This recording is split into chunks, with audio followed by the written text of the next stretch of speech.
Hello everyone. তো আজকে একটা খুব সুন্দর একটা শাড়ি নিয়ে এসেছি। তো শাড়িটা প্রথম থেকে শেষ অবধি দেখো, আর কেমন লাগছে অবশ্যই বলবে। তো একটা ছেলে একটা মেয়েকে খুবই ভালোবাসতো। তো মেয়েটা না এখন মারা গেছে। তো মেয়েটা ছেলেটাকে স্বপ্নে কি বলছে সেটা শুনো। একটা ওয়াদা ছিল তোমার আমার দুজনে, একটা ওয়াদা ছিল তোমার আমার দুজনে, তোমার সাথে দেখা হবে আমি যেখানে থাকবো সেখানে। একটা ওয়াদা ছিল তোমার আমার দুজনে, তোমার সাথে দেখা হবে আমি যাব যেখানে সেখানে। কিন্তু তুমি বেঈমান ছিলে, একবার তোকে গেলে না, আমি দেখতে পেলাম না তোমাকে আমার জানাজার পিছনে। তখন ছেলেটা কি রিপ্লাইটা দিচ্ছে শুনো। তো ছেলেটা রিপ্লাই দিচ্ছে যে হ্যাঁ, একটা ওয়াদা ছিল তোমার আমার দুজনে, একটা ওয়াদা করেছিলাম তুমি আমি দুজনে, তোমার সাথে দেখা হবে তুমি যেখানে যাবে আমি সেখানে।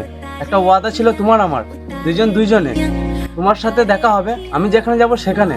তুই তো বেঈমান ছিলি, একবার পেছন ফিরে দেখলি না। আর একটা জানাজা চলছিল তোর জানাজার পিছনে।